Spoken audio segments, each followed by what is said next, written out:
ప్రణాళికలో ఆమె నిమగ్నమై ఉంటూ ఉంది. ఎందుకు నిమగ్నమై ఉంటుంది? చాలాసార్లు మనకు ఒక పని ఇస్తే మనం ఆ పని మాత్రమే చేస్తాం. ఓకే, మరొక పని చేయాలంటే చెయ్యం. ఎందుకు? మన ఉద్యోగస్తుని నువ్వు గేట్ దగ్గర ఊరి గేట్ కీపర్ మాత్రమే అని గేట్ కీపర్గా పెడితే వాడు గేట్ కీపింగ్ మాత్రమే చేస్తాడు. గేట్ వేయడము, తీయడము, వచ్చే వాళ్ళని వెళ్ళే వాళ్ళని చూస్తాం. కానీ లోపల ఏం జరిగేది, అతనికి ఆఫీసులో ఏం జరిగేది తెలీదు.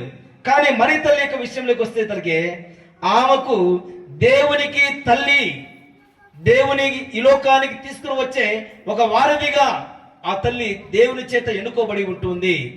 ఈ చోజన్ బై గాడ్.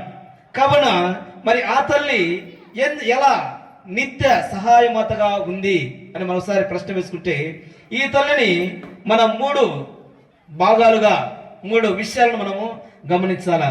మొట్టమొదటిగా ఆమె ఉపకార మాతగా ఆమెను ధ్యానించాలి, ఉపకార మాతగా. రెండవదిగా పరోపకార మాతగా, పరోపకారి. ఓకే, మూడవదిగా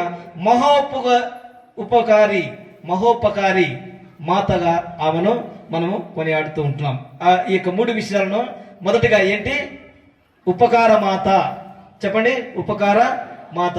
రెండవది పరోపకార మాత. మూడవది మహా ఉపకార మాత, మహా పరోపకార మాత. ఈ 3 మనము మరి తల్లిని నిత్య సహాయ మాతగా అని తెలుసుకోబోయే ముందు మొదటగా ఈ 3 విషయాల గురించి మనము నేర్చుకుందాం.